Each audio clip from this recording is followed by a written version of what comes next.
আছে। তাহলে আমরা কেন আজকে এসেছি ব্রেস্ট ক্যান্সার নিয়ে বলতে? কারণ এই স্তনের ক্যান্সার কিন্তু আমরা মানে এটাকে আমরা প্রিভেন্ট করতে পারি। এটার জন্য কিছু করলে এই ক্যান্সারটা হবে না। সেটা মায়েরা, দিদিরা, বোনেরা কি করলে ক্যান্সারটা হবে না সেই জন্যই আমরা এসেছি, কারণ এটাকে প্রতিরোধ করা যায়। তাই আচ্ছা, এটা হচ্ছে আমাদের নরমাল ব্রেস্ট, আমাদের যে ব্রেস্ট টিস্যু, আমাদের যে স্তন, তার এটা স্ট্রাকচার। এখানে এই নিপল আছে, এর মধ্যে গ্ল্যান্ডস আছে, সেটাই এটা সাইড দিয়ে, এটা সামনে দিয়ে। এবারে এইখানে অনেক লিম্ফ নোড আছে ছোট ছোট, সেই লিম্ফ নোডগুলো কিন্তু আমাদের বগলেও আছে। সেই জন্য অনেক সময় স্তন ক্যান্সারে যখন দেখবেন মায়েরা বাচ্চাকে দুধ খাওয়ায়, অনেক সময় বগলের মধ্যে ফুলে যায়। হ্যাঁ, সেই জন্য যদি বগলের মধ্যে ফুলে, যদি স্তনেও কিছু না হয়, সেটাও কিন্তু স্তন ক্যান্সারের একটা রূপ হতে পারে। আচ্ছা, এবারে হ্যাঁ, আমাদের এই যে এই ভেতরের লাইনিং থেকে ক্যান্সার হতে পারে।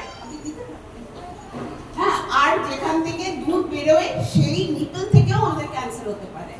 এটা হচ্ছে নানান টাইপের ক্যান্সার, নানান টাইপের ব্রেস্ট ক্যান্সার। ঠিক আছে? আচ্ছা, এই ব্রেস্ট ক্যান্সার কিন্তু খুব পুরনো অসুখ। অনেকদিন আগে ইজিপ্টে, আপনারা জানেন পিরামিড জানেন, তার নিচে ইনি রানী ছিলেন, এই যে ক্লিওপেট্রা, তার যখন পরে মামি বার করা হয়েছে, তখন জানা গেছে সে ব্রেস্ট ক্যান্সারে মারা গেছিল।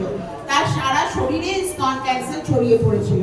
আর তখন যে ব্রেস্ট থেকে যেই জিনিসটা, রসটা বেরোতো, তাকে বলা হতো যে ব্ল্যাক বাইল, কিংবা এটা ভগবান তাকে পানিশমেন্ট দিয়েছে, হ্যাঁ, তাকে শাস্তি দিয়েছে।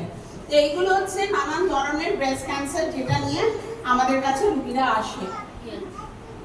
আমরা যদি সারা পৃথিবীতে দেখি, ব্রেস্ট ক্যান্সার কিন্তু এখন প্রথম, মানে ব্রেস্ট ক্যান্সার সব থেকে কমন এবং সব থেকে প্রথম যাচ্ছে। ঠিক আছে?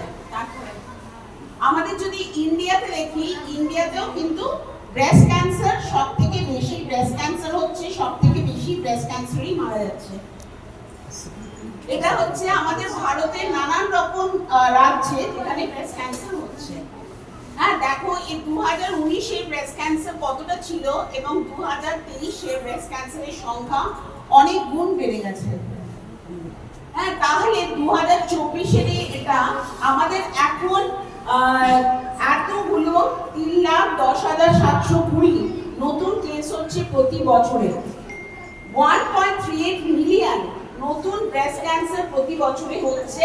আর এই যে এতক্ষণ কথা বলছি, প্রত্যেক 4 মিনিটে একটি করে মাকে ব্রেস্ট ক্যান্সার নিয়ে আমরা ডায়াগনোজ করছি। মানে ব্রেস্ট ক্যান্সার আমরা ডায়াগনোজ, বা ডাক্তাররা ব্রেস্ট ক্যান্সার বলে চিহ্নিত করছে প্রত্যেক 4 মিনিটে একটি মাকে। হ্যাঁ, আচ্ছা, তো আর 1 woman dies of breast cancer in every 13 minutes। এই যে আমি যতক্ষণ কথা বলছি, এই প্রত্যেক 13 মিনিটে একটি করে মা মারা যাচ্ছে ভারতবর্ষে ব্রেস্ট ক্যান্সার। হ্যাঁ, তো আমাদের ছেলেদের মধ্যেও ব্রেস্ট ক্যান্সার দেখা যায় এখন। হ্যাঁ, তাহলে এটা সব থেকে কমন।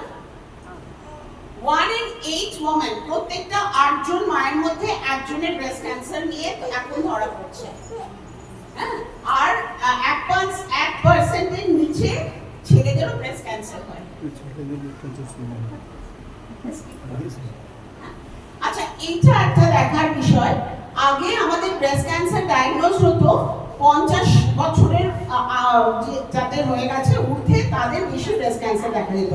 কিন্তু এখন যত সময় যাচ্ছে, ব্রেস্ট ক্যান্সার কিন্তু এই বয়সে, মানে 30, 40, 45 এরকম বয়সেও ব্রেস্ট ক্যান্সারের ইনসিডেন্স অনেক বেড়ে গেছে।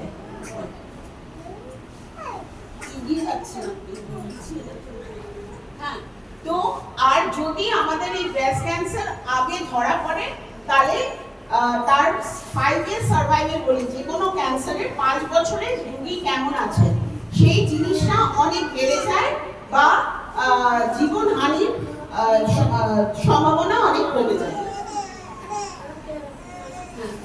তাহলে এখন দেখা যাচ্ছে যে বাচ্চাদের বেশি ব্রেস্ট ক্যান্সার হচ্ছে, আর এই জন্যই আমাদের আজকে এই অ্যাওয়ারনেসটা। আমরা কি করে বুঝবো যে আমরা এই ব্রেস্ট ক্যান্সারের সন্ধিক্ষণে এসেছি বা আমাদেরও ব্রেস্ট ক্যান্সার হতে পারে? হ্যাঁ, আচ্ছা, এই যে সবাই দেখুন আমরা একটা পিঙ্ক রিবন পরে এসেছি। পিঙ্ক রিবন মানে হচ্ছে এটা সিম্বলাইজেস ব্রেস্ট ক্যান্সার অ্যাওয়ারনেস, মানে আপনাদের ব্রেস্ট ক্যান্সার সম্বন্ধে সজাগ করে দেওয়া, এবং সেই অ্যাওয়ারনেসের সিম্বল হচ্ছে, তার চিহ্ন হচ্ছে এই গোলাপি কালারের এই রিবন, এই ফিতে। আমাদের ব্রেস্ট ক্যান্সার অ্যাওয়ারনেস মান্থ একটা সারা পৃথিবীতে যেটা ফলো হয় হচ্ছে অক্টোবর মাস। তাহলে হ্যাঁ, এটা হচ্ছে ফাইট এগেইনস্ট ব্রেস্ট ক্যান্সার। এই সিম্বলটা মানে হচ্ছে আমরা ব্রেস্ট ক্যান্সারের এগেইনস্টে আমরা যুদ্ধ করছি। ব্রেস্ট ক্যান্সারকে আমাদের এখান থেকে দূরে সরিয়ে দিতে হবে। স্ট্রেংথ, কারেজ আর হোপ। আচ্ছা, কি কি জন্য ব্রেস্ট ক্যান্সার হয় এটা একটু দেখে নিন। ব্রেস্ট ক্যান্সার একটা জেনেটিক কারণেও হতে পারে, মানে যাদের বাবা মা মা মাসি বা family history of breast cancer আছে, বা ওভারিয়ান ক্যান্সার আছে, ওভারিতে আছে, তাদেরও হয়। কারণ জিন বলে একটা জিনিস আছে শরীরে, যেটা থেকে ছেলে মেয়েদের দিকে যায়, মানে ছেলে মেয়েরা বাবা মার মতো হয় ওই জিন ট্রান্সফারে। সেই জিনের মধ্যে যদি এই BRCA1 আর BRCA2 জিন যদি থাকে, তাহলে তাদের